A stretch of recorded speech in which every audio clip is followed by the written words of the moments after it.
तैयार हो जाइए एक और एक्शन पैक हफ्ते के लिए, जहां दुनिया भर के बाजारों से मिले जुले संकेत और एसजीएक्स निफ्टी से हल्की कमजोरी के आसार। कमजोर खुलने के बाद रिकवर होंगे या और फिसलेंगे, किन लेवल पर मिलेगा सपोर्ट और क्या बाजार फिर से नए लाइफ हाई की तरफ बढ़ेंगे। रिजल्ट सीजन फिर से जोर पकड़ता हुआ, ऐसे में क्या हो आपकी स्ट्रेटेजी, रहेगा फोकस खास इसी पर। स्वागत है आप सबका शेयर बाजार लाइव में। नमस्कार, मैं हूं अनिल सिंघवी। दीप, आपका भी स्वागत है। बहुत बहुत शुक्रिया सर। और हफ्ते की शुरुआत करते हैं। भरपूर एक्शन होने वाला है सर इस हफ्ते, और पता नहीं कहां से शुरुआत करें। इतने सारे क्यूज के बीच आज के लिए आपको अहम ट्रिगर्स क्या दिख रहे हैं? एक क्यू पे मैं आपसे पूछना चाहता हूं, क्या आप अपने पास वाली चेयर पे कुछ मिस कर रहे हैं? आज स्टूडियो में है तो बहुत ज्यादा मिस कर रहे हैं सर। अच्छा लग रहा है ऑफिस में लौटकर, पर ऑफ कोर्स आपकी कंपनी थोड़ी मिस हो रही है, बट आशा करते हैं कि आगे जाके आने वाले समय में जब चीजें नॉर्मलाइज हो जाएंगी तो एक बार फिर से साथ में ऑफिस से करेंगे काम सर। बिल्कुल, लेकिन वो जगह, वो स्टूडियो, उसकी वाइब्रेंसी, जोश और उत्साह बिल्कुल अलग है, जो आपके चेहरे पर एकदम चमक रहा है। चलिए आइए आज के ट्रिगर्स के साथ शुरुआत करते हुए दिखते हैं, और ट्रिगर्स काफी बेहतरीन है। ग्लोबल मार्केट्स की बात करें तो वहां पर संकेत मिले जुले हैं। आप कह सकते हैं कि न बड़ी तेजी न बड़ी मंदी, लेकिन एसएनपी ने फिर से बनाया नया रिकॉर्ड, यानी कि अमेरिकी बाजारों में उत्साह बरकरार है तेजी की तरफ, तो वहां पर ऐसी कोई समस्या है नहीं। इसके अलावा नतीजों के लिहाज से देखें तो वीकेंड पर जो नतीजा है उसमें भेल निराश करता हुआ दिखा। रिजल्ट्स उम्मीद से काफी कमजोर रहे, लेकिन हाँ डीएलएफ जरूर घाटे से मुनाफे में आता हुआ दिखा, तो वहाँ रिजल्ट्स ठीक है। आज भी रिजल्ट्स के लिहाज से बड़ा दिन है, लेकिन प्राइमरी मार्केट ये भरपूर एक्शन वाला आज रहने वाला है, क्योंकि यहाँ पर श्याम मेटालिक्स और सोना बीएलडब्ल्यू ये दो आईपीओ आज खुलने जा रहे हैं, तो इन पर रखेंगे नजर। देखते हैं इनके आईपीओ को किस तरह का रेस्पॉन्स बाजार में मिलता है। कोरोना के मामले तेजी से घटते नजर आए। 30 मार्च के बाद के अब तक के सबसे कम मामले 68,000 के आसपास। राहत के संकेत यहां से भी हैं जी। बिल्कुल सर, तो राहत के संकेत कोरोना के हैं। 4 आईपीओ इस हफ्ते होने वाली हैं, जिसमें से 2 आज ही हैं सर, और इस बीच ढेरों और स्टॉक्स भी हैं जो आज एक्शन में रहने वाले हैं। थोड़ी सुस्त शुरुआत के बाद हल्की सी रिकवरी सर एसजीएक्स पर भी इस समय आती हुई दिख रही है, पर इतने सारे संकेतों के बीच आज कुछ अहम जो बातें करनी है उसी से शुरुआत करते हैं। एक तो इस हफ्ते के लिए मार्केट की नजर कहां पर होनी चाहिए, बिकॉज पिछले 2 हफ्तों से तो लगातार रिकॉर्ड्स लगते हुए दिख रहे हैं सर। दीप, वैसे देखा जाए तो कहीं कोई संकेत ऐसे कमजोरी के नहीं है और किसी तरह के डरने वाली बात भी नहीं है, लेकिन हाँ ये जरूर है कि 15,800 16,200 की हायर रेंज है निफ्टी की, जहां तक निफ्टी जाने की तैयारी करता हुआ दिख रहा है, जिसकी हम बात कर रहे थे वहां तक पहुंचता हुआ दिखा है। 15,835 का हाई आपने शुक्रवार को बनाया, और जो क्लोजिंग हुई है 15,799 पर, वो लाइफ टाइम हाई क्लोजिंग है। तो ऐसे तो लाइफ टाइम हाई क्लोजिंग पर कोई कमजोरी के संकेत है नहीं, लेकिन अल्टीमेटली 14,500 से हमने शुरुआत की तेजी की। 14,800 से 15,800 1000 पॉइंट की रैली निफ्टी में बिना किसी करेक्शन के हुई, तो वो करेक्शन आ सकता है और किसी भी वजह से आ सकता है, चाहे वो इंटरनल रीजन हो हमारे अपने या फिर कोई एक्सटर्नल रीजन हो, तो उस करेक्शन की आपको हल्की फुल्की तैयारी रखनी है। अदरवाइज मुझे नहीं लगता कि कोई बहुत बड़ी समस्या या बहुत बड़ी दिक्कत वाली बात है। पहली चीज तो ये है। दूसरी बात है कि रिजल्ट सीजन फिर से थोड़ा जोर पकड़ता हुआ दिखेगा। बीच में हफ्ता भर ठंडा रहा, अब वापस से स्पेशली कैश मार्केट के स्टॉक्स में अब रिजल्ट फिर से जोर पकड़कर बहुत ज्यादा आते हुए दिखेंगे, तो वहां स्टॉक स्पेसिफिक एक्शन अब भी रहने की तैयारी है। ये दूसरी बात है। तीसरी बात फ्लोज को लेकर है, तो फ्लोज को लेकर बड़ा मिला जुला सा रुझान है। अभी भी एफआईज बहुत पूरे मूड में नहीं है, दम लगाकर खरीदारी करने के लिए, और बेचने का इरादा भी नहीं है। ग्लोबल मार्केट्स भी हमारी तरह ही है, लाइफ टाइम हाई के आसपास है, लेकिन बड़ी तेजी और एक तरफा तेजी नहीं होती दिख रही है। तो मिले जुले संकेतों के बीच में दीप एक ही काम करना है, लाइफ टाइम हाई के आसपास, और वो कि आपको पता होना चाहिए कि तेजी के इस पूरे माहौल में आपका स्टॉप लॉस कहां है। मेरा ये समझना है जब तक निफ्टी 15,575 के ऊपर बंद हो रहा है तब तक डरने घबराने की जरूरत नहीं, यानी 15,575 15,550 रख लें। आप लाइफ टाइम हाई पर 200-250 पॉइंट की रिस्क लेकर चलते हैं, विच इज फेयर, बहुत कम है। 1.5% 2% की रिस्क बहुत मतलब ज्यादा आप मानकर नहीं चलेंगे। बैंक निफ्टी पर जब तक 34,400 के नीचे बंद नहीं होता तब तक आप सेफ हैं, कंफर्टेबल हैं। तो ये 2 स्टॉप लॉस हैं जो पोजिशनल ट्रेडर्स या इन्वेस्टर्स को ध्यान में रखने चाहिए। इनके नीचे जाने पर ही बाजार आपको पहला संकेत टॉप आउट का देगा, और उसके बाद हल्की फुल्की कमजोरी हो सकती है। लेकिन हाँ इस बीच में अब जिन लेवल्स पर हम आ चुके हैं हैं वहां पर, और ये बात हम पिछले हफ्ते से कह रहे हैं कि भले ही लाइफ टाइम हाई हर रोज बन रहे हैं, लेकिन आपको मौका दोनों तरफ मिलेगा इस बाजार में, खरीदारी का भी, बिकवाली का भी। तो बिकवाली के मौके भी नहीं छोड़ने आपको। बिल्कुल अगर अपनी पकड़ वाली रेंज में आता है, हाई रेंज पे आता है, वहां पर 100% बेचना है, बेचकर वापस ट्रेड करना है, और नीचे के लेवल पर जो पहले और इंपॉर्टेंट सपोर्ट लेवल पर जब भी बाजार आता है वहां खरीदारी भी करनी है। और अगर आप दोनों तरफ ट्रेड करने में माहिर नहीं है, आमतौर पर 80% ट्रेडर, 85% ट्रेडर्स, 90% ट्रेडर्स खाली खरीदना जानते हैं, तो फिर ऐसे में आप इंपॉर्टेंट सपोर्ट लेवल का इंतजार करें और वहां पर खरीदकर आराम से आप कॉन्ट्रा ट्रेड बनाए पोजीशन। तो मौके दोनों तरफ मिलेंगे दीप, आज भी और पूरे हफ्ते भी, और उसको आपको छोड़ना नहीं, ये ध्यान में रखें। स्टॉक स्पेसिफिक ढेर सारा एक्शन होगा, सेक्टर स्पेसिफिक भी होगा, हो सकता है ग्रुप स्पेसिफिक भी एक्शन बहुत सारा देखने को मिले, और उन सबको देखते हुए बाजार में आपको अपनी स्ट्रेटजी बनाकर चलनी है। जी दीप। बिल्कुल सर, तो बाजार के मूड माहौल को समझना है, दोनों तरफ के मौके हैं। और क्योंकि सर आपने स्टॉक स्पेसिफिक एक्शन कहा और उसमें ग्रुप स्पेसिफिक एक्शन की बात करी, तो एक खबर जो आज सुबह आती हुई दिखी है अदानी ग्रुप स्टॉक्स को लेकर, ये रिपोर्ट बेस्ड है कि इनके 3 फॉरेन फंड्स जिनकी बहुत बड़ी होल्डिंग है, 40,000-44,000 करोड़ के करीब होल्डिंग है अदानी ग्रुप कंपनीज को लेकर, उनके अकाउंट्स को फ्रीज कर दिया गया है क्योंकि एडिक्वेट डिस्क्लोजर नहीं दिए गए हैं। यह कितना अहम रह सकता है, क्योंकि इस ग्रुप में सबसे ज्यादा तेजी बनती हुई दिख रही है पिछले कुछ हफ्तों की अगर बात करें सर तो? हाँ, ये इसमें कोई डाउट नहीं है कि पिछले कुछ हफ्तों में जिस तरह की, और पूरे साल भर में भी आप देखें तो दीप, जिस तरह की तेजी अदानी ग्रुप के शेयरों में बनी है, तो उसने काफी इन्वेस्टर्स का पैसा भी बनाया, तो काफी वो सवाल भी खड़े किए हैं। और शायद अब आज जब एनएसडीएल के इस तरह के एक्शन की जो खबरें आ रही है, अब देखते हैं, ये सोर्स बेस्ड खबरें मीडिया में आई है। पिछले हफ्ते भी आपने मीडिया में देखी थी कि इस तरह की खबरें चल रही थी कि काफी अदानी ग्रुप के ऐसे शेयर हैं जहां पर फ्री फ्लोट कम है, उसको लेकर भी काफी सवाल उठे थे। तो अब मुझे ऐसा लगता है कि अगर सेकंड बिगेस्ट ग्रुप है इंडिया में और उनका मार्केट कैप इतना लगभग 9-10 लाख हजार करोड़ के आसपास का है ग्रुप की सारी कंपनियों का, और उस पर सवाल उठते हैं, तो नेचुरली एक सेंटीमेंट के लिहाज से ग्रुप के स्टॉक पर असर पड़ता ही है। लेकिन इसके साथ ही आपको ध्यान रखना चाहिए, सवाल जो उठ रहे हैं, सवाल इस बात को लेकर उठ रहे हैं कि फ्री फ्लोट काफी कम है, स्टॉक बाहर कम है। एक अदानी पोर्ट को छोड़ दें जो निफ्टी का स्टॉक है, मेरे ख्याल से वहां पर भी प्रोमोटर्स की होल्डिंग 65% के आसपास है। बाकी सारे स्टॉक्स में प्रोमोटर्स की होल्डिंग पूरी 75% के आसपास है, और बाकी कुछ फंड्स लिमिटेड फंड्स के पास है। तो आपको यह भी देखना समझना होगा कि वाकई में क्या ये फंड्स बेचने आते हैं। तो हड़बड़ी और जल्दबाजी में आप कोई भी एक्शन न लें। As an investor wait and watch, आपको थोड़ा सा केयरफुल और कॉशियस होने की जरूरत है। देखिए किस तरह का प्राइस एक्शन होता है, क्योंकि अल्टीमेटली हाँ, इस हड़बड़ी में अगर काफी लोग ये भी सोच सकते हैं कि शॉर्ट करने का बढ़िया मौका है, तो ये ध्यान में रखें कि ये खबर सबके लिए बराबर है। ऐसा नहीं कि आपको सबसे पहले मिली और आप उस पर शॉर्ट कर रहे हैं या फिर आपके पास कोई एडवांटेज है। सो आप अगर शॉर्ट कर रहे हैं तो भी आपको ध्यान में होना चाहिए कि फ्री फ्लोट कम होने पर शॉर्ट स्क्वीज भी कभी भी हो सकता है।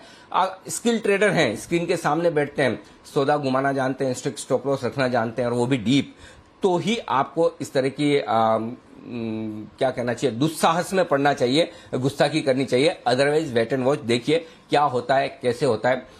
नो डाउट इस तरह की खबरें मार्केट के सेंटीमेंट पर भी इंपैक्ट डाल सकती है, तो देखते हैं ये सारी चीजें आगे किस तरह से बढ़ती है। लेकिन हाँ, पिछले 2-4 दिनों में जो कुछ हो रहा है वो काफी इंटरेस्टिंग होता हुआ दिख रहा है, और उसका इंपैक्ट इस ग्रुप के स्टॉक्स पर पड़ता हुआ दिख भी सकता है आपको। तो मैं वेट एंड वॉच वाली सिचुएशन में देखते हैं किस तरह का इंपैक्ट किन किन स्टॉक्स पर कितना पड़ता है, वो देखना इंटरेस्टिंग होगा। और उसके बाद इन्वेस्टर्स को और ट्रेडर्स को अपनी स्ट्रेटेजी रखनी चाहिए। और एक चीज और क्लियर कट है दीप, वो ये कि आप चाहे ट्रेडर हैं या इन्वेस्टर हैं इस ग्रुप के स्टॉक्स में, आपके स्टॉप लॉसेस आपके दिमाग में बेहद क्लियर होने चाहिए। कैपिटल प्रोटेक्शन सबसे पहले जरूरी है। पैसा कम बने ज्यादा बने वो बात की बात है, लेकिन आप अपनी कैपिटल प्रोटेक्ट कैसे कर सकते हैं वो आपको ध्यान में रखना बहुत जरूरी। तो सतर्क रहें, सावधान रहें, पैनिक ना करें, लेकिन नजरें हटाएं ना, बस ये सिंपल चीज है। बिल्कुल सर, तो नजर बना के रखनी है और पैनिक नहीं करना है, पर देखते हैं किस तरह का रिएक्शन होता है। अदानी ग्रुप स्टॉक्स आज आपको एक्शन में जरूर आते हुए दिखेंगे, पर एक स्टॉक सर जो एक्शन में आज से अब कभी नहीं आते हुए दिखेगा, DHFL। जी बिजनेस ने सर पिछले हफ्ते ही बता दिया था कि जितने भी निवेशक हैं सतर्क रहें। आपने भी कहा था अगर अपर सर्किट लग रहा है बिना किसी वजह के तो मौका ढूंढिए और निकल जाइए, अपनी होल्डिंग जीरो कर दीजिए। आज से DHFL में ट्रेड फाइनली बंद हो रहा है सर, क्या होगा उन लोगों का जो पिछले हफ्ते खरीद रहे थे? होगा क्या दीप, वैल्यू जीरो हो गई, इक्विटी आपकी खत्म। मतलब अगर वो तो मतलब अगर फिजिकल शेयर्स का जमाना होता तो आपके पास कागज भी बच जाते, लेकिन अब तो वो भी नहीं है। एक चीज इन्वेस्टर्स को समझनी होगी, लोगों को लगता है कि सस्ता स्टॉक है, तो आप आराम से 10-15 रुपए 20 रुपए में हमारा क्या जाने वाला है। 10-15-20 रुपए में आपकी 100% कैपिटल जाती है, ये चीज समझने की बात है। दूसरी बात है कि हर एक रिजोल्यूशन आपका कोई रुचि सोया या फिर आलोक इंडस्ट्री की तरह नहीं होता। और स्पेसिफिकली अभी आईबीसी में जो रिजोल्यूशन हो रहे हैं उसमें क्लियर कट ये साफ आ रहा है कि वहां पर आपकी इक्विटी वैल्यू जीरो होती दिख रही है। और पिरामल ने जब डीएचएफएल खरीदा और आईबीसी में जो रिजोल्यूशन हुआ उसमें बेहद साफ था, और इसीलिए हमने बार बार चेताया भी। और ये पहली बार नहीं, लगातार हम कह रहे थे कि डीएचएफएल में खरीदारी करने का कोई तुक नहीं, कोई वजह नहीं, कोई रीजन नहीं है। जब ऑलरेडी क्रेडिटर्स के लिए, बैंकर्स के लिए, उनके पास एम्प्लॉयज के लिए को चुकाने के ही पर्याप्त पैसे नहीं, तो इक्विटी की वैल्यू कहां से आएगी। और जाहिर सी बात है, कोई भी अगर नया प्रोमोटर आएगा और टेक ओवर करेगा तो वो इक्विटी की वैल्यू देगा ही क्यों इतनी। अगर इक्विटी की वैल्यू इतनी होती तो फिर आज सिचुएशन डीएचएफएल की ये होती ही नहीं। तो इसलिए मुझे लगता है कि एक बड़ा लेसन है कि इस तरह के स्टॉक्स में जहां भी रिजोल्यूशन हो रहे हैं, लोगों को लगता है कि रिजोल्यूशन के बाद बहुत कुछ हो जाएगा, कंपनी चल पड़ेगी। कंपनी चल पड़ेगी, बात सही है, रुचि सोया भी चल पड़ी है, आलोक इंडस्ट्री भी चल पड़ी है, लेकिन वो केस अलग थे। और बाकी कंपनियां अगर चल पड़ रही है, for example Lakshmi Vilas bank है, वो आरबीआई की गाइडलाइंस के तहत हुआ था, वहां इक्विटी शेयर होल्डर्स की वैल्यू जीरो हो गई। बैंक चल पड़ा है, बैंक चलेगा, लेकिन आपके पैसे बनेंगे क्या या आपके पैसे बचेंगे क्या, ये जवाब आपको जानना समझना बहुत जरूरी है। तो अब मैं कई लोग मुझे ट्वीट भी करके कह रहे हैं कि सर आप बोलिए कि डीएचएफएल के शेयर होल्डर्स के लिए सब कुछ खत्म हो गया, कुछ नहीं हुआ। बात सही है, लेकिन आपको पूरा टाइम भी मिला है कि आप निकल जाएं या अल्टीमेटली अगर किसी स्टॉक में आप पैसा लगाते हैं तो ये रिस्क हमेशा रहती है उस कंपनी के डूब जाने की। इक्विटी मार्केट की सबसे बड़ी रिस्क ही यही है कि आपका इक्विटी इन्वेस्टमेंट जीरो हो सकता है, ये आपने कई बार देखा है। मेरा कहना ये, अब जो हो गया सो हो गया, इसे बदला नहीं जा सकता। अगर मैं बोलूं, लोगों को लगता है मेरे बोलने से हो जाएगा, ये गलतफहमी आप बिल्कुल भी न रखिए। जो प्रोसेस है, जो सिस्टम है, जो रूल्स है वो है, और वो बहुत क्लियर कट है, वेल डिफाइंड है। अगर हमने उसे ढंग से नहीं देखा, समझा, जाना, तो ये गलती हमारी है। और इसलिए मेरा ये समझना है कि इससे सबक लें और आगे इस तरह के कोई भी केसेस हों जहां पर आईबीसी रिजोल्यूशन हो रहे हैं, कोई टेक ओवर हो रहे हैं, नया मैनेजमेंट आ रहा है, तो क्लियर कट समझ लें। और अगर हम चेता रहे हैं तो प्लीज उस पर ध्यान देकर निकलने की कोशिश करें। डीएचएफएल के शेयर होल्डर्स के साथ सिर्फ मैं कह सकता हूं कि सहानुभूति है, लेकिन पैसा आने की आप उम्मीद मत रखिए, कोई चांस ही नहीं है। स्टॉक का आज से ट्रेड बंद हो जाएगा। और देखिए, आप मौका कितना कम मिलता है, हार्डली आपको टाइम मिलता है कि आपको बेचने का समय मिले। मुश्किल से एक आध दिन मिला तो मिला। मेरे ख्याल से पिछले बुधवार या गुरुवार को हमने बहुत क्लियर कर तब भी कहा, दीप, जब पहले ऊपर का सर्किट लग रहा था तब भी हम यही बात कर रहे थे कि प्लीज निकल जाइए, खरीदिए मत। अच्छा, कम से कम बेचना नहीं तो कोई बात नहीं, खरीदिए तो मत। लेकिन ऐसा थोड़ी, हमें कोई गलतफहमी थोड़ी कि सारे लोग हमारी सुनते हैं। जिसने सुना, जो निकल गए, ठीक है, नहीं निकल पाए तो अब क्या कर सकते हैं। जी दीप। बिल्कुल सर, तो डीएचएफएल की जर्नी मार्केट की हुई बंद, अब of course Piramal take over कर रहा है, बट शेयर जो इक्विटी वैल्यू है डीएचएफएल की, वो आज से अब ट्रेड नहीं करने वाला है। आज 2 आईपीओज भी खुल रही हैं सर, और बाजार को हमेशा नजर रहती है कि आपका क्या व्यू है इन दोनों आईपीओज पर, तो इसकी भी चर्चा करेंगे। पर उससे पहले आज का पहले ट्रेड सेटअप समझ लेते हैं सर। क्या है आज के लिए कुछ अहम संकेत? ग्लोबल संकेत न्यूट्रल साइड पर रखे हैं दीप मैंने, और एफआईज के संकेत भी न्यूट्रल है। एफआईज के संकेत न्यूट्रल, घरेलू फंड्स के संकेत पॉजिटिव साइड पर आए हैं बड़े दिनों के बाद में। रहा सवाल एफएनओ के संकेत का, तो वो न्यूट्रल है, नेगेटिव से न्यूट्रल हुए हैं। सेंटिमेंट सावधानी भरा है, थोड़ा सा कोशिश रखा है मैंने इन तमाम खबरों के बीच में जो चलती हुई दिख रही है आपको वीकेंड पर, उनको देखते हुए। ट्रेंड अभी भी पॉजिटिव है, कहीं डरने घबराने की जरूरत नहीं है। आइए निफ्टी पर 15,650, 15,700 ये स्ट्रॉन्ग सपोर्ट जोन है दिन के लिए। इसके नीचे ही कमजोरी के संकेत आते हुए दिखेंगे। इसके नीचे 15,550, 15,600 स्ट्रॉन्ग बाय जोन है। इस रेंज में आए तो खरीदारी भी करनी है और आपको अपने शॉर्ट्स भी काटने चाहिए। 15,575 से लेकर 15,825 दिन की ऊपरी रेंज है, और इसके ऊपर जाने पर 15,875 से 15,925 प्रॉफिट बुकिंग जोन बनकर आएगा आपके लिए। बैंक निफ्टी का जहां तक सवाल है, 34,650, 34,800 ये बैंक निफ्टी पर आपके लिए सपोर्ट जोन के तौर पर काम करेगा। इसके नीचे 34,400, 34,525 स्ट्रॉन्ग बाय जोन है, जहां पर आपको लॉन्ग भी करना चाहिए, शॉर्ट भी काटनी चाहिए, ये वो रेंज है। तो ये सारे आपके लिए बड़े रेंज हो गए। दिन की रेंज भी आपको दीप लगे हाथ बताई दूं, 35,300, 35,450 ये दिन की ऊपरी रेंज है। 35,550, 35,650 ये दिन का ऊपर का स्ट्रॉन्ग सेल जोन है। वैसे तो संभावना कमी है, नहीं के बराबर के हम वहां पहुंचे तो बेचना जरूर चाहिए। 15,000 तो ये हो गया। बैंक निफ्टी 34,750, 35,300 दिन की छोटी रेंज मानकर चले, और दिन की मीडियम रेंज है 34,650 से 35,375। ज्यादा संभावना है इसी रेंज में हम काम कर लें और आज दिन बिता लें। बड़ी रेंज के तौर पर 34,400 से 35,450, इस 1000.950 पॉइंट की रेंज पर आपको करना है फोकस, ये ध्यान में रखिए दीप। क्लियर है सर। तो ये तो रही आज के लिए दिन के बड़े लेवल्स और आज के लिए जो इंपॉर्टेंट रेंज निकल कर आ रही है। सर एफआईएस की पोजीशनिंग साथ ही पीसीआर से क्या समझना चाहिए?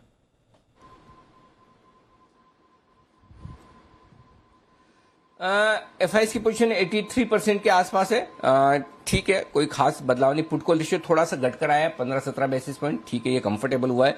विक्स नीचे है जो आपको संकेत दे रहा है कि काफी नीचे आ चुका है 14 के आसपास। मुझे लगता है अब विक्स में यहां से थोड़ी सी बढ़ोतरी होगी और थोड़े से वॉलेटिलिटी आगे बढ़ने के चांसेस आपको देखने को मिलेंगे। अगर आपकी तेजी की पोजीशन है तो वही स्टॉप लॉस है जो आपको शुक्रवार के दिन दिए थे 15,675 इंट्राडे में, और आपने और क्लोजिंग बेसिस पर आपका 15,575 का स्टॉप लॉस होगा। थोड़ा सा दूर है लेकिन लाइफ टाइम हाई के आसपास हल्की सी रिस्क आपको थोड़े डीप स्टॉप लॉस की लेनी ही होगी। बैंक निफ्टी का जहां तक सवाल है 34,900 का स्टॉप लॉस इंट्राडे में, शुक्रवार को 34,890 के आसपास 5-10 पॉइंट, 5-15 पॉइंट, 20-25 पॉइंट आपको अपने हिसाब से दिमाग लगाना होगा। तो 34,900 इंट्राडे स्टॉप लॉस है। 34,800 के नीचे अगर बैंक निफ्टी बंद होता है तो फिर आपको तेजी की पोजीशन थोड़ी कम करनी चाहिए। अगर आप शॉर्ट हैं तो आज कम से कम आपको गैप डाउन ओपनिंग मिल रही है, ऐसे में स्टॉप लॉस को आपको रखना है 15,850 का, डे ट्रेडर्स के लिहाज से भी और क्लोजिंग के लिहाज से भी। और बैंक निफ्टी में आपको इंट्राडे स्टॉप लॉस रखना है थोड़ा दूर 35,550 का, ताकि ट्रिगर ना हो। क्लोजिंग बेसिस पर 35,375 का। तब तक आप शॉर्ट हैं तो रहें, कोई दिक्कत नहीं। बैंक निफ्टी कमजोरी के संकेत थोड़े ज्यादा दे रहा है, निफ्टी में कमजोरी के संकेत थोड़े से कम है, ये ध्यान में रखिए। जी दीप। क्लियर है सर। तो थोड़ी कमजोरी यहां पर बैंक निफ्टी से ज्यादा आती हुई दिख सकती है। नई पोजीशंस के लिए क्या सलाह दें सर?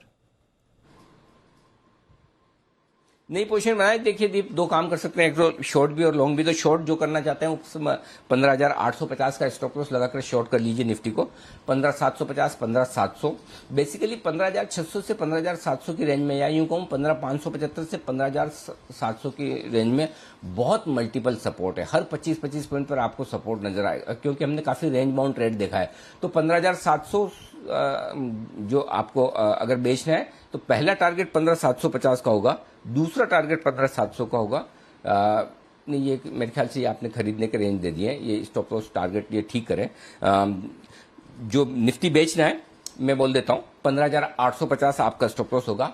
टारगेट जो बनेंगे 15,750, 15,700, 675, 650, 625 और 575, ये सारे टारगेट के लिए बेसिकली 15,700 से 15,575, 125 पॉइंट की रेंज में हर 25 पॉइंट पर निफ्टी पर स्ट्रॉन्ग सपोर्ट है। तो जब अगर बाजार कमजोर हो तो आप अपने स्टॉप लॉस को ट्रेल करते चले, पोजीशंस उस हिसाब से नीचे नीचे के लिए रखते चले। 15,575 के आसपास स्ट्रॉन्ग सपोर्ट है, वहां तक अगर आता है 1-2 दिनों में तो वहां पर आपको अपनी शॉर्ट कवर करनी चाहिए, या फिर आप स्टॉप लॉस ट्रेल करते चले। ये निफ्टी की बात है। और जो लोग खरीदना चाहते हैं निफ्टी, वो 15,575 से 15,650 की रेंज में मौका देखें खरीदारी करने का। इस रेंज में आता है तो 15,500 के स्टॉप लॉस के साथ आपको खरीदारी करनी चाहिए। 15,700, 15,750, 15,800 और 15,825, इन टारगेट्स के लिए आपको निचले स्तर पर निफ्टी में खरीदारी भी करनी चाहिए। अब आइए बैंक निफ्टी। बैंक निफ्टी में शॉर्ट कर सकते हैं 35,375 के स्टॉप लॉस के साथ। यहां पर बैंक निफ्टी में आप शॉर्ट पोजीशन बनाएं 34,900, 34,800, 34,750, 650, 525, ये सारे टारगेट है बैंक निफ्टी के लिए जिसमें आपको बनानी है short position. By bank Nifty in 34,650, 34,750 range में आप खरीद सकते हैं। स्टॉप लॉस दीप यहां पर मैं थोड़ा दूर दे रहा हूं बैंक निफ्टी में खरीदारी करने का, वो आता है सीधा 34,400 पर, और इसकी वजह यह है कि 34,400 से 34,600 आखिरी सपोर्ट रेंज है बैंक निफ्टी की, इसलिए मैं थोड़ा स्टॉप लॉस दूर लगाना चाहता हूं 34,400 का। टारगेट ऊपर के 34,900, 34,975, 35,050, 35,150 और 35,300, इन टारगेट्स के लिए आपको करनी है खरीदारी बैंक निफ्टी में। तो निफ्टी और बैंक निफ्टी में एक बार निफ्टी के लेवल्स आ गए, मैं एक बार फिर से आपको दोहरा दूं, निफ्टी शॉर्ट करना है 15,850 के स्टॉप लॉस के साथ। एक बार आप लेवल रेंज फिर से लिख ले 15,750, और निफ्टी का ले आए 15,700, 15,675, 650, 625 और 575। ये है आपके टारगेट्स। जी जी, क्लियर है सर। तो पूरा का पूरा पोजीशंस के लिए आप लेवल समझ लीजिए, निफ्टी बैंक निफ्टी, और जैसा अनिल सर कुछ दिनों से कह रहे हैं, दोनों तरफ के मौके हैं, फायदा जरूर उठाएं। सर बैन लिस्ट का अपडेट दे दूं, 5 स्टॉक्स बैन में है, कोई फ्रेश एंट्री एग्जिट नहीं हुई है। Sun TV, NALCO, BHEL, Canara और इंडिया बुल्स हाउसिंग, और इसमें ऑफ कोर्स सन टीवी और बीएचईएल आज अपने नतीजों पर भी रिएक्ट करेंगे। सर फंड्स का डेटा क्या कह रहा है? कैश में तो मामूली सी खरीदारी दिखी, बट उतना ज्यादा डेटा नहीं निकल कर आया जहां तक फंड एक्शन का सवाल है, और साथ ही एफएनओ के लिहाज से कौन से इंपॉर्टेंट लेवल्स हैं आज? देखिए, एफआईज की तरफ से 19 करोड़ की खरीदारी कैश मार्केट में है, और 183 करोड़ के स्टॉक्स खरीदे, यानी कि 200 करोड़ के आसपास की खरीदारी स्टॉक्स में, जो कि नहीं के बराबर है। सामने 121 करोड़ के इंडेक्स फ्यूचर्स बेचे, वो भी नहीं के बराबर है, यानी कि वेट एंड वॉच वाली मुद्रा में एफआईज लाइफ टाइम हाई पर। घरेलू फंड ने 666 करोड़ की खरीदारी की है, कोई बहुत बड़ी अफलातून नहीं है, और वो भी 3-4 दिन बेचने के बाद। तो मैं कोई ऐसा बहुत इंप्रेस्ड हूं वैसा नहीं है, लेकिन चूंकि 666 करोड़ की खरीदारी की, इसलिए मुझे मजबूरी में लिखना पड़ता है कि बाय, ये पॉजिटिव है। अब आइए वायदा कारोबार के डेटा की तरफ। विक्स 6% घटकर आया है। विक्स ऐसी रेंज में आ गया जहां से कभी भी विक्स में अब थोड़ी सी बढ़ोतरी हो सकती है, यानी कि बाजार थोड़ी वॉलेटिलिटी के उतार चढ़ाव के संकेत दे सकता है। निफ्टी में 7 लाख शेयर बढ़कर आए हैं, और वो भी तब जबकि आप देखिए कोई खास तौर पर ओपन इंटरेस्ट में वैसे एफआईज की तरफ से बदलाव नहीं हुआ है। तो थोड़ी लॉन्ग पोजीशन ट्रेडर्स की तरफ से बनी है, वो आपको ध्यान में रखना है। आज के लिए सबसे इंपॉर्टेंट लेवल तो पहले 15,800 का ही, जहां पर आप बंद हुए हैं शुक्रवार को। 15,800 पर 20 लाख शेयरों का ओपन इंटरेस्ट पुट में है, 28 लाख शेयरों का कॉल्स में है। तो 15,800 के ऊपर से आपको फिर से तेजी गिननी है, और नीचे 15,700 तुरंत सपोर्ट है। तो स्टार्टिंग में आपकी रेंज जो रहेगी 15,675 से 15,825, ये 150 पॉइंट की रेंज आप ये मानकर चले, 675, 825, इस 150 पॉइंट की रेंज को आपको ट्रेड करना है। ब्रॉडली रेंज 100 पॉइंट की 15,700, 15,800 की, 25 पॉइंट दोनों तरफ गिन लें, 15,675, 15,825, इसमें आपको वक्त बिताना है। देखते हैं इस रेंज को किसी तरफ एक तरफ तोड़ते हैं या नहीं, पॉइंट नंबर 1। अब आइए बैंक निफ्टी। मजे की बात देखिए दीप, बैंक निफ्टी में 35,000 के, ये वीकली सीरीज की हम शुरुआत कर रहे हैं आज, करेक्ट, सॉरी शुक्रवार को हमने शुरुआत की, आज दूसरा दिन है। तो 35,000 के पुट और कॉल दोनों पर वीकली सीरीज में हाईएस्ट ओपन इंटरेस्ट है।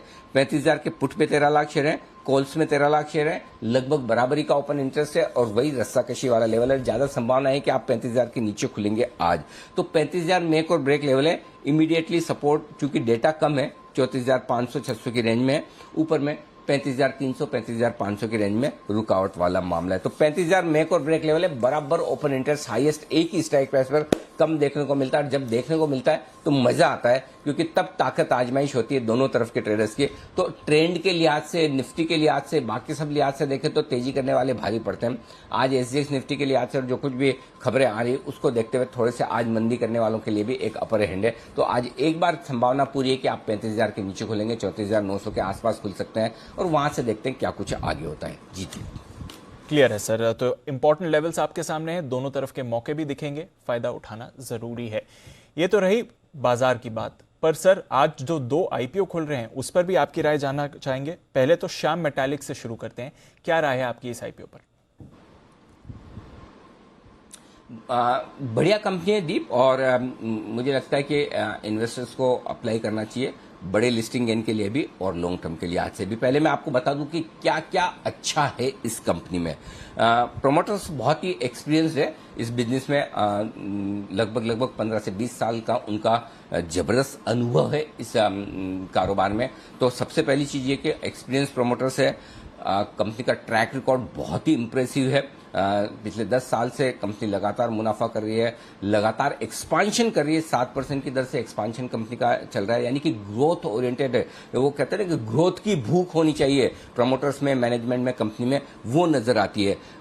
आमतौर पर पिछले साइकिल में जो सबसे बड़ी समस्या स्टील कंपनियों के साथ में आई है, जो मेटल कंपनियों के साथ में आई है, वो बैलेंस शीट भारी भरकम बड़ी बना दी, कर्ज लेकर बैठे हैं, एक्सपांशन पे एक्सपांशन किए जा रहे हैं। जैसे कमोडिटी साइकिल ढीला हुआ, आपने देखा कितनी कंपनियां बिक गई। इस कंपनी के बारे में ये सबसे बढ़िया काम जो मुझे नजर आता है वो है कि debt equity ratio 0.11, one of the lowest है इंडस्ट्री में, वन ऑफ द लोएस्ट। तो डेट सिचुएशन बहुत कंफर्टेबल है और उसके साथ साथ अगर आप रिटर्न ऑन इक्विटी देखें तो 26% से ज्यादा का, ये बहुत इंप्रेसिव है। 26% का रिटर्न ऑन इक्विटी और वो भी इतने कम डेट इक्विटी रेशियो के साथ। तो फाइनेंशियल के लिहाज से आप देखेंगे आपको बहुत मजबूत नजर आएगी। अब आगे क्या, ये तो पास्ट है। 2025 तक कंपनी अपनी क्षमता दुगुनी से ज्यादा करेगी। आई थिंक 5.7 MTPA है अभी कैपेसिटी, जो 11.5 के आसपास ये दुगुनी से ज्यादा हो जाएगी। यानी कि अगले 4 साल में कंपनी कैपेसिटी डबल से ज्यादा करेगी और मुझे लगता है उस लिहाज से बेहद आकर्षक वैल्यूएशंस पर ये कंपनी ट्रेड कर रही है। और अगले 3 से 5 साल जो ग्रोथ आउटलुक है, और वो भी सबसे बड़ी बात एक और बताऊं दीप, वो ये है कि जो कुछ भी एक्सपांशन प्लान कर रहे हैं ये सारा का सारा मैक्सिमम इंटरनल अक्रूवल से होगा। यानी कि कंपनी अपना कर्ज बढ़ाने वाली नहीं है। इससे बढ़िया आपको बैलेंस शीट क्या मिलेगी, इससे बढ़िया आपको ग्रोथ ओरिएंटेड कंपनी क्या मिलेगी, इससे अच्छा मैनेजमेंट क्या मिलेगा। तो मुझे लगता है ये तीनों चीज इस कंपनी के बड़े फेवर में जाती है। एक ही नेगेटिव है जो मुझे इस कंपनी में दिखता है, वो भी खाली एक कहना चाहिए कि टेक्निकल नेगेटिव है कि इस आईपीओ के बाद प्रोमोटर्स की हिस्सेदारी रहेगी 88.5% के आसपास, 88.35%। सेबी का जो नियम है कि प्रोमोटर्स को अपनी हिस्सेदारी 75% तक इवेंचुअली लानी है। अगले 2-3 साल में जब भी इनके पास जितना समय होगा उस हिसाब से प्रोमोटर्स को अपनी 13-13.5% हिस्सेदारी कम करनी होगी। तो वो थोड़ा सा रहता है, लेकिन जो कंपनियां अच्छी परफॉर्म कर रही हो उनके प्रोमोटर्स को हिस्सेदारी बेचने में कभी कोई समस्या आती नहीं है। और कंपनी की परफॉर्मेंस जैसी रही है पास में, वैसी फ्यूचर में अगर होगी और होने की पूरी संभावना मुझे लगता है, जो मैंने मैनेजमेंट से बात की, जो मैंने डीआरएच भी पढ़ा है, उसको देखकर मुझे लगता है, जो इंटरव्यू आपने देखा था, हमने शुक्रवार को भी किया था, मुझे लगता है ये कंपनी कमाल करने वाली। तो ये कंपनी आराम से आपको मोटे लिस्टिंग गेंस दे सकती है। बड़े लिस्टिंग गेंस के लिए भी पैसा लगाइए और लॉन्ग टर्म के भी लिए लगाइए। आराम से स्टॉक दुगुना होने की ताकत रखता है। और अगर 2025 तक ये स्टॉक आपको 800,000 रुपए की रेंज में भी पहुंच जाए तो मुझे आश्चर्य नहीं होगा। तो जो शॉर्ट टर्म इन्वेस्टर है जिन्हें पहले दिन बेचना है वो लगाएं, जो लॉन्ग टर्म इन्वेस्टर्स हैं 1 से 3 साल का व्यू रखते हैं जरूर लगाएं, और जो 5 साल 2025 तक इस स्टॉक को रख सकते हैं उनके लिए बहुत बढ़िया इन्वेस्टमेंट है। तीनों तरह के इन्वेस्टर्स को लगाना चाहिए। जी दी। ओके, तो ये तो रही क्लियर आपके लिए सलाह। जहां तक श्याम मेटालिक्स का सवाल है, बढ़िया आईपीओ है, पैसे लगाने की आपको पूरी राय है सर की तरफ से, और अच्छे गेन्स और पोर्टफोलियो के लिए भी अच्छा स्टॉक हो सकता है। सोना बीएलडब्ल्यू सर, ये भी आज खुल रहा है, इस पर क्या सलाह देंगे? कंपनी अच्छी है, प्रमोटर्स अच्छे हैं दीप। पहले मैं अच्छी बातें आपको बता दूं इस कंपनी के बारे में। जो संजय कपूर साहब हैं, जिनकी पहले सोना स्टीयरिंग कंपनी हुआ करती थी, जो उन्होंने जापानीज कंपनीज को बेच दी, JTEKT अभी जो लिस्टेड है, इसके वो प्रमोटर्स हुआ करते थे। तो ऑटो एंसिलरी स्पेस में उनका अनुभव जबरदस्त है, बढ़िया ट्रैक रिकॉर्ड है उनका खुद का एज ए प्रमोटर भी, और इस कंपनी का भी बढ़िया ट्रैक रिकॉर्ड है। और सबसे बढ़िया बात क्या है, कंपनी ऑटो एंसिलरी स्पेस में इलेक्ट्रिक व्हीकल्स पर फोकस कर रही है। तो इलेक्ट्रिक व्हीकल्स के लिए ये अपने ऑटो कंपोनेंट्स बनाने का काम कर रही है। और ये स्पेस ऐसी है दीप जो आगे फ्यूचर वाली है और इसकी डिमांड बहुत है, और डिमांड होने की वजह से आपको मार्जिन्स अच्छे मिलते हैं, कमाई अच्छी होती है। अच्छा खासा एक्सपांशन किया है कंपनी ने, उसके बावजूद डेट इक्विटी रेशियो बहुत कंफर्टेबल है 0.16 पर। तो कोई ऐसा बड़ा डेट लेकर कंपनी नहीं बैठी है। रिटर्न ऑन इक्विटी 17% के आसपास का इंप्रेसिव है, अच्छा कहा जाएगा। तो ये सारी चीजें हैं जो मुझे लगता है कि इस कंपनी को लेकर सबसे बड़ी बात है कि इलेक्ट्रिक व्हीकल्स की स्पेस में जो है कंपनी, ये आगे नेक्स्ट हैपनिंग थिंग है जहां पर, और दूसरा ग्लोबल प्लेयर है, दुनिया भर के सारे बड़े प्लेयर्स को और सारे बड़े मार्केट्स में कंपनी की दखल है, वहां पर इनका कारोबार है। उस लिहाज से सब कुछ मुझे अच्छा नजर आता है। एक ही चीज जो है कंपनी की थोड़ी सी मुझे परेशान करने वाली वो है कि उस लिहाज से सब कुछ मुझे अच्छा नजर आता है। एक ही चीज जो है कंपनी की थोड़ी सी मुझे परेशान करने वाली वो है कि वैल्यूएशन थोड़े से एक्सपेंसिव रखे हैं। श्याम मेटालिक्स की तरह थोड़ा वैल्यूएशन पर है ना, ये गैप रखते हैं, थोड़ा नीचे देते तो बहुत अच्छा होता। हालांकि रिटर्न ऑन इक्विटी को देखते हुए, आगे के प्लान्स को देखते हुए बहुत महंगा नहीं है, लेकिन तुरंत लिस्टिंग पर है ना 20-25% बन जाए वैसा नहीं है। तो मेरा ये समझना है इस स्टॉक को अगर 72 के पी मल्टीपल पर आ रहा है, हालांकि इस स्पेस की सारी कंपनियां महंगी ही ट्रेड कर रही है, इंडस्ट्री का पी मल्टीपल 68 के आसपास का है, ये रेशियो थोड़े हायर लेवल पर है, थोड़े महंगे हैं। अगर थोड़ा सस्ता, अगर 10% भी इस इशू को थोड़ा उन्होंने कम किया होता, 275 रुपए के आसपास इशू कर दिया होता तो मजा ही आ जाता। बहुत बढ़िया ये आईपीओ पर लिस्टिंग पर पैसा लगाने के लिहाज से होता है। लेकिन अब इस आईपीओ में चूंकि मैनेजमेंट अच्छा है, कंपनी का ट्रैक रिकॉर्ड अच्छा है, बिजनेस आगे चलते हुए भी अच्छा रहेगा। इसको लॉन्ग टर्म के लिहाज से लगाइए, शॉर्ट टर्म के लिहाज से नहीं। लिस्टिंग पर हो सकता है नीचे भी मिल जाए, बहुत ज्यादा सब्सक्रिप्शन आने की उम्मीद मुझे कम है।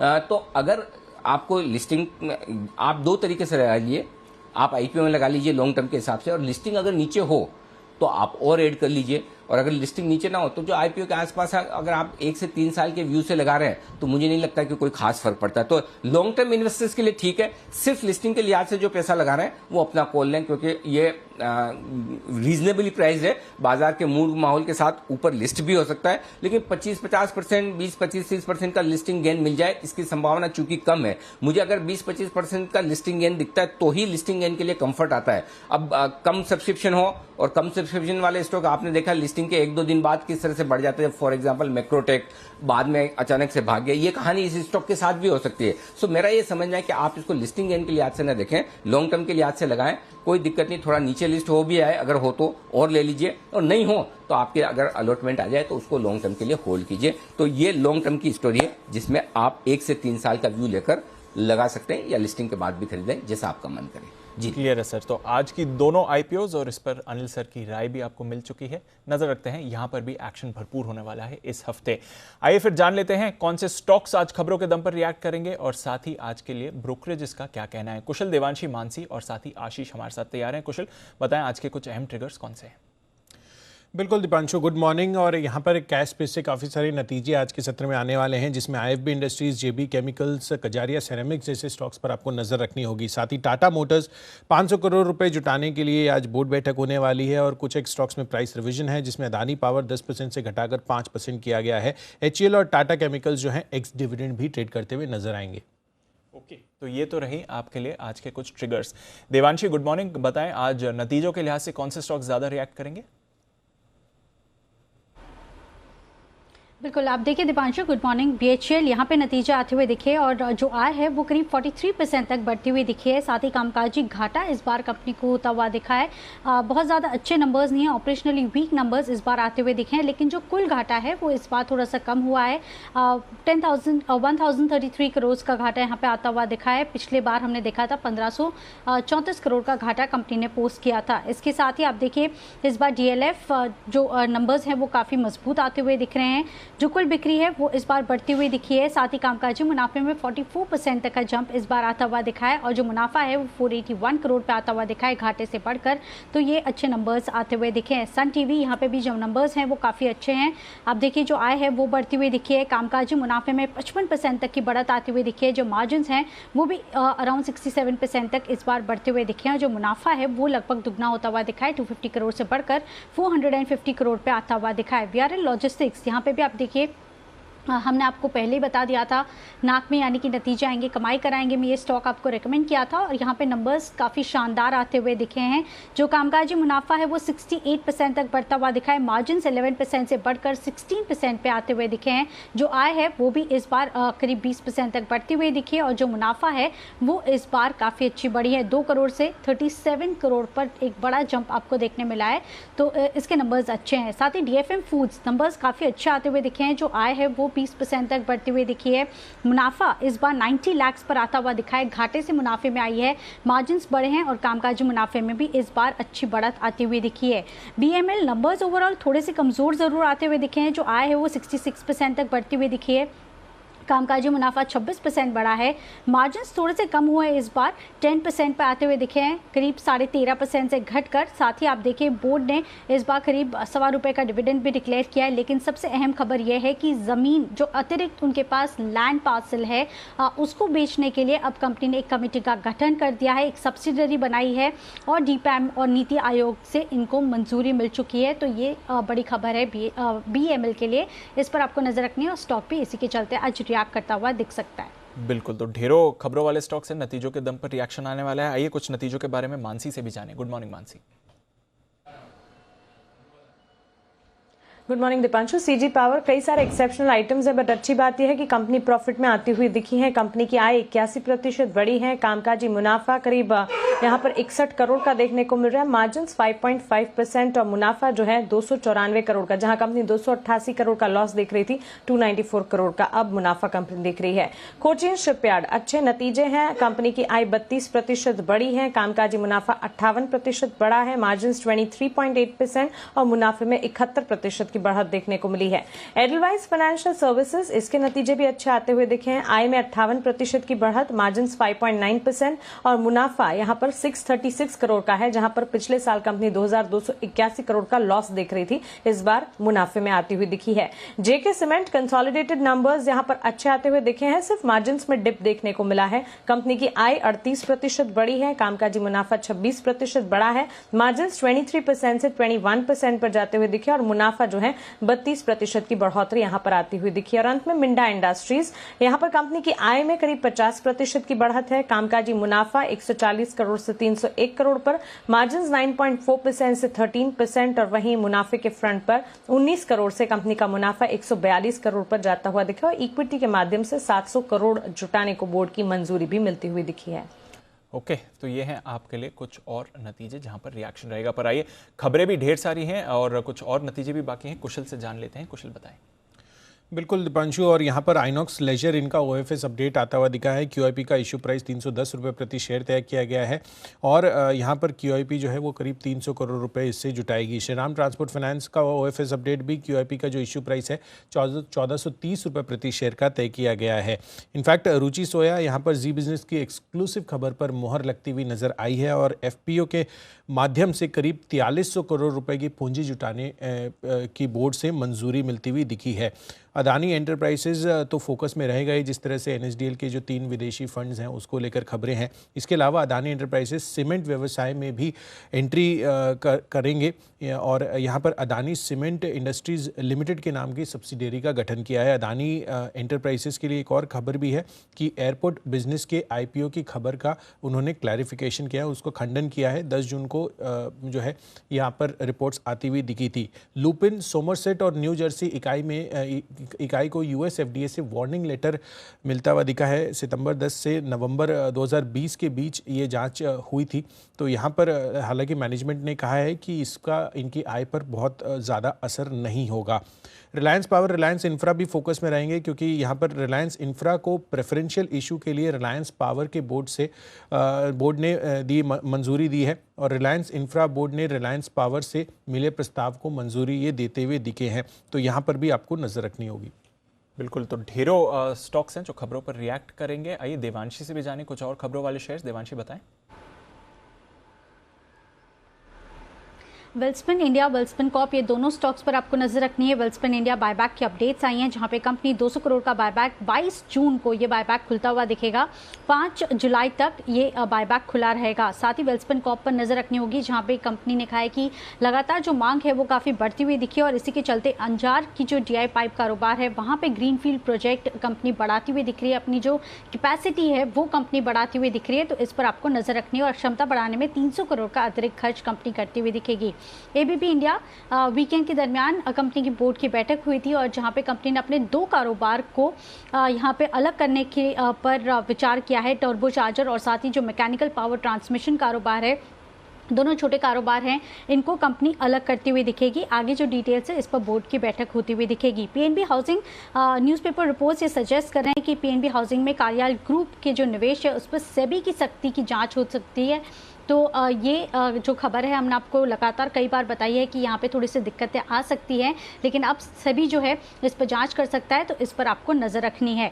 और बीएसई ने इस पर क्लैरिफिकेशन भी मांगा है पीएनबी हाउसिंग से। फार्मा कंपनीज और कुछ ऐसी कंपनीज जो कोविड रिलेटेड चीज़ें बनाती हैं, इस पर आपको नज़र रखनी होगी। वीकेंड के दरमियान जीएसटी की बैठक होती हुई दिखी थी जहाँ पे कई ऐसे प्रोडक्ट्स हैं जहाँ पे जीएसटी की जो कीमतें हैं, जो रेट्स हैं वो कम कर दिए थे। स्पेशली आप देखिए जो मेडिसिन हैं ब्लैक फंगस की उस पर जो जीएसटी दरें हैं वो कम हो गई थी, वो 5% से 0% हो चुकी है। इसके साथ ही जो एम्बुलेंसेस हैं इस पर जीएसटी की जो दर है वो कम हुए थे।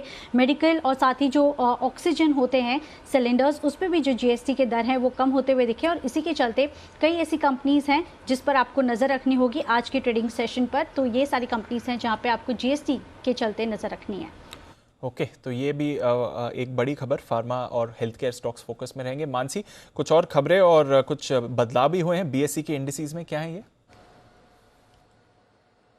जी दीपांशु, 21 जून से बदलाव बीएसई में लागू होते हुए दिखेंगे। क्विकली बता देते हूँ, बीएसई ऑटो में कमिंस और ट्यूब इन्वेस्टमेंट जैसी कंपनियां ऐड होंगी, वहीं एक्साइड अमारा राजा जैसी कंपनियां ड्रॉप होती हुई दिखेंगी। मेटल स्पेस में एपीएल अपोलो की एडिशन होगी, नैल्को ड्रॉप होता दिखेगा। ऑयल एंड गैस में अदानी टोटल गैस और गुजरात गैस जैसी कंपनियों के एडिशन होते दिखेंगे। और अंत में पावर आईएक्स के एडिशन होते हुए दिखेंगे और सीएसई यहां से ड्रॉप होता हुआ पावर स्पेस से देखने को मिलेगा। क्विकली बल्क डील्स बता देती हूँ। अकेलिया सोल्यूशंस इंडिया में प्लूटस वेल्थ मैनेजमेंट ने 7 लाख शेयर्स खरीदे हैं 1194 रुपए और 91 पैसे प्रति शेयर के दाम पर।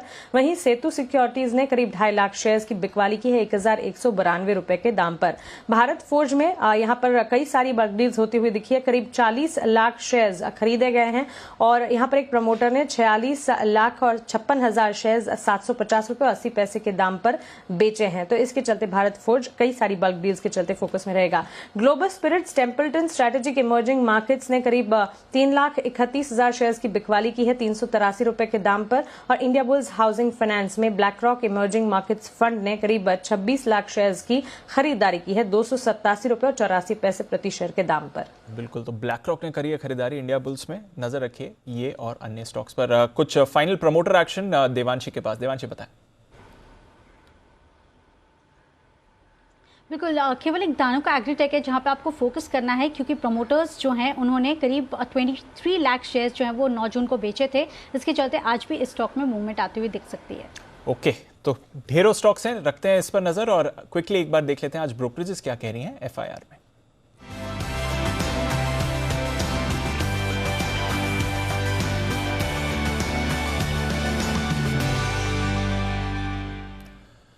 मॉर्निंग आशीष, बताएं आज की रिपोर्ट्स क्या कह रही हैं।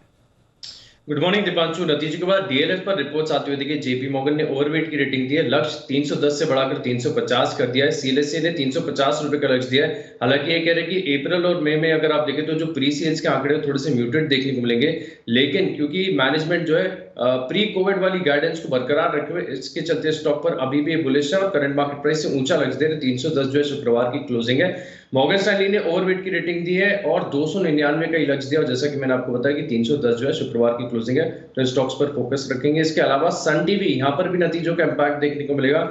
नोमिरा न्यूट्रल की रेटिंग दे रहे हैं 601 रुपए के लक्ष्य के लिए। सीएलएसए ने खरीदारी कराई दी है 645 रुपए पर लक्ष्य को बरकरार रखा है। 531 जो है शुक्रवार की क्लोजिंग है। वहीं मैक्वारी अगर आप देखें तो आउट परफॉर्म की रेटिंग को बरकरार रखा है 612 रुपए के लक्ष्य के लिए। ब्रोकरेज रिपोर्ट्स में अगर आप देखें तो एक चीज हाईलाइट की गई है कि वैल्यूएशन अगर आप देखें, खासतौर पर जो इनका ओटीटी प्लेटफॉर्म को मिलाकर देखेंगे तो जो वैल्यूएशन है वो आकर्षक नजर आ रही है। हालांकि जो सब्सक्रिप्शन ग्रोथ है वो थोड़ी बहुत अनुमान से कमजोर देखने को मिली, तो इसके चलते स्टॉक पर फोकस रखेंगे। बीएचईएल पर जो है नतीजों के बाद नेगेटिव रिपोर्ट्स आई हैं, क्योंकि कंपनी का जो एग्जीक्यूशन है वो अनुमान से कमजोर देखने को मिला और जो कंपनी का मुनाफा है वो भी माफ कीजिएगा, जो घाटा रिपोर्ट किया उसके चलते भी सीएलएसए बिकवाली की राय दे रहे 40 रुपए का लक्ष्य दिया। गोल्डमैन सैक्स बिकवाली की राय दे रहे 23 रुपए के लक्ष्य के लिए। और स्टॉक का करंट मार्केट प्राइस अगर आप देखें तो काफी ऊंचा है, 76 रुपए के आसपास की जो है शुक्रवार की क्लोजिंग है। और एक और खास बात यह कि गोल्डमैन सैक्स ने अपनी रिपोर्ट में हाईलाइट करके ये भी कहा है कि FY22 में भी अगर आप देखें तो कोई भी जो है पूरा मुनाफे का अनुमान ये नहीं लगा रहे, मान रहे कि इस वित्त वर्ष में भी कंपनी को जो है घाटा ही देखने को मिलेगा। सेल पर नतीजों के बाद रिपोर्ट्स आ रही है। मॉर्गन स्टैनली ने इक्वल वेट की रेटिंग दी और लक्ष्य बढ़ाया 98 रुपए से लक्ष्य को बढ़ाकर 140 कर दिया है। ब्रोकरेज हाउस में अगर आप देखें तो सिटी स्टॉक पर सबसे ज्यादा बुलिश नजर आ रहे हैं, खरीदारी की राय दे रहे 185 रुपए के लक्ष्य के लिए। वहीं जेपी मॉर्गन न्यूट्रल की राय दे रहे 135 के लक्ष्य के लिए। 135 जो है शुक्रवार की क्लोजिंग है। और यहाँ पर नतीजे तो काफी बढ़िया देखने को मिले थे, लेकिन ब्रोकरेज हाउस ये हाईलाइट करे कि कोकिंग कोल की कीमतों में जो बढ़त आई है उसके चलते हो सकता है कि नियर टर्म में थोड़ा सा मार्जिन प्रेशर देखने को मिले, लेकिन वैल्यूएशन आकर्षक है। इसके चलते स्टॉक पर मोर और लेस देखें तो पॉजिटिव रिपोर्ट्स ही आ रही है। फिलहाल के लिए आखिरी रिपोर्ट्स है। लुपिन पर सीएलएसए की रिपोर्ट आई है, जहां पर बिकवाली की राय को बरकरार रखा है 1080 रुपए के लक्ष्य के लिए। 1230 रुपए जो है शुक्रवार की क्लोजिंग है। और ये मान रहे हैं कि यूएस एफडीए ने जो इनकी इकाई को वार्निंग लेटर दिया है, इस फैसिलिटी से कंपनी की कुल मिलाकर 5% आय का कंट्रीब्यूशन आता है, तो जिसके चलते स्टॉक पर नजर रखेंगे। ओके, तो ये है आपके लिए तमाम रिपोर्ट्स जिन पर करना है आपको फोकस करना है आपको पिक ऑफ द वीक का। गेस्ट हैं तैयार आपको बताने के लिए इस हफ्ते का शेयर।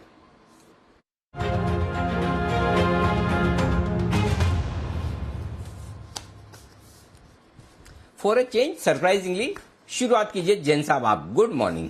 ओ हो अनिल जी ये वेरी गुड मॉर्निंग। आज तो आपने जबरदस्त सरप्राइज दिया। देखो मैं तो आराम से बैठा हुआ था कि 5 जनों को सुनता हूं, बट कोई दिक्कत नहीं Anil ji, very good morning.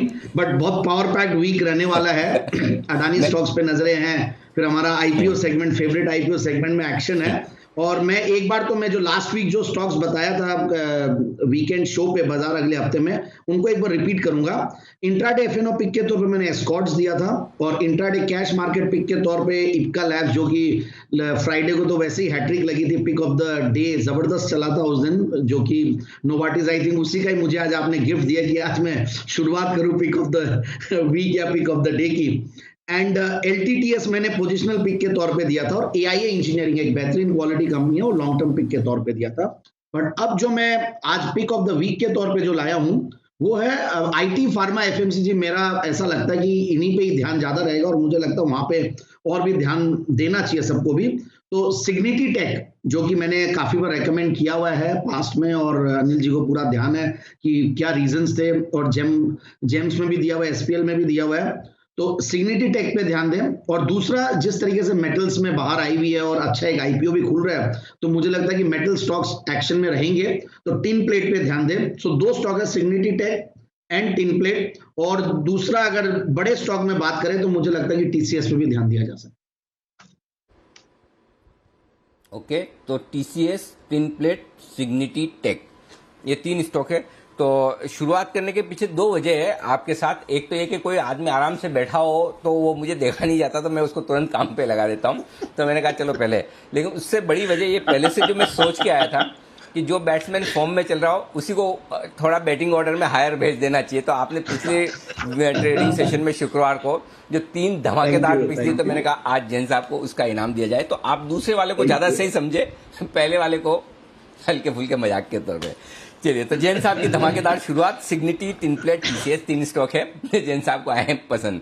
Vishwesh जी गुड मॉर्निंग, क्या खरीदेंगे आप? गुड मॉर्निंग अनिल जी। देखिए, पिक ऑफ द वीक, 10 की कमाई और SPL, ये मेरे फेवरेट शोज है, और इसमें जो हम स्टॉक देते हैं वो काफी पोजिशनल पॉइंट ऑफ व्यू से देते हैं, इसीलिए शायद परफॉर्म भी करते हैं। तो आज मैंने जो स्टॉक चुना है वो कैश मार्केट का चुना है, क्योंकि वहां पे मोमेंटम है, और स्टॉक का नाम है rights basically government of India company है। लेकिन अनिल जी, अगर लास्ट वीक में देखें तो 250 to 277 का मूव किया है, which is a very big move. और अगर 2020 का पूरा साल देखोगे अनिल जी, तो स्टॉक 280 to 240 के बीच में रहा है। First time in last 1.5 year the stock has managed to give a close about 270। तो मुझे लगता है ये काफी बुलिश इंडिकेशन है। तो अगर आज कोई भी गिरावट आती है, 270 तक मिलता है, तो मेरे हिसाब से लेना चाहिए। 265 का स्टॉप लॉस रखे, और मुझे लगता है ये वीक में 300, 340, 300 और 320 के लेवल हम एक्सपेक्ट कर सकते हैं। ओके, तो यहां है खरीदारी करने की राय राइट्स में विश्वेश जी की तरफ से। कुणाल जी गुड मॉर्निंग सर, बताइए आपका पसंदीदा शेयर इस हफ्ते के लिए। गुड मॉर्निंग अनिल जी, गुड मॉर्निंग दीपांशु। अनिल जी, दिग्गज कंपनी रिलायंस पर खरीदारी की राय है। मुझे ऐसा लगता है अनिल जी, रिलायंस में आपको एक बड़ा मूव आता हुआ दिखेगा। कम से कम 125 रुपए की तेजी रिलायंस में देखने को मिलेगी इन स्तरों पर। तो सबसे सेफ और क्लियर बाय इस सप्ताह है रिलायंस। 2170 के आसपास एक स्टॉप लॉस रख लें 2170 का, और मुझे लगता है अनिल जी 2325 रुपए के लेवल्स आपको आते हुए दिखेंगे। तो 2325 के टारगेट के लिए रिलायंस में खरीदारी करें। ओके, तो 2325 के टारगेट के लिए करें खरीदारी, ये है आपके लिए राय रिलायंस पर खरीदारी करने के लिए आज से आती हुई। आइए, जय ठक्कर भी हमारे साथ जुड़ चुके हैं। जय गुड मॉर्निंग, बताएं सर आपकी पसंद का शेयर आज के लिए, इस हफ्ते के लिए। Very good morning to you Anil ji. मुझे जो स्टॉक पसंद है वो है कोचिन शिपयार्ड। कोचिन शिपयार्ड में पिछले कुछ दिनों से अगर हम देखें लास्ट एक हफ्ते में तो बहुत ही बढ़िया वॉल्यूम्स ये स्टॉक में हुए हैं और जो हिसाब से इसने अपने प्रीवियस वीकली स्विंग के ऊपर ब्रेक दिया है मुझे ऐसा लग रहा है कि एक फ्रेश मूव यहाँ पे स्टार्ट हो चुका है। कोचिन शिपयार्ड में अगर हम देखें अनिल जी तो मोमेंटम में बहुत ही अच्छा बाय क्रॉस ओवर में डेली वीकली चार्ट्स पर देखने मिल रहा है। तो अगर पोजिशनल पॉइंट ऑफ व्यू अगर हम देखें peak of the weak point of view देखें तो पोजिशनली इसके मोमेंटम में क्लियरली बाय क्रॉस ओवर देखने मिल रहा है। कोचिन शिपयार्ड रहेगा मेरा pick of the week Anil ji. 412-13 के बीच में के आसपास ये क्लोज हुआ था। इसके जो टारगेट्स बनेंगे डेट वुड बी 468 एंड 490। 468 490 ये दो टारगेट्स के लिए खरीदना है। शॉर्ट टर्म में टारगेट 468 रहेगा, पोजिशनली 490 का रहेगा। नीचे की ओर जो स्टॉप लॉस इस स्टॉक में रहेगा डेट वुड बी एट 389 के स्टॉप लॉस के साथ कोचिन शिपयार्ड को अनिल जी खरीदना है। ओके, तो कोचिन शिपयार्ड में खरीदारी करने की राय यहां पर आती हुई आपके लिए जय की तरफ से। सुमित जी सुप्रभात, बताएं सर आपकी पसंद का share. Good morning Anil ji. Pick of the week के तौर पे मेरे को लगता है कि एनएमडीसी को पिक करना चाहिए। एनएमडीसी स्टॉक कंसोलिडेट कर रहा है और मेटल्स पूरा सेक्टर मजबूत दिख रहा है। तो मार्केट्स में कोई भी छोटी मोटी डिप आती है तो उसमें मेटल सेक्टर पे बाय का व्यू लेके काम करना चाहिए। 182 183 ये लेवल्स बाय के लेवल है एनएमडीसी के अंदर।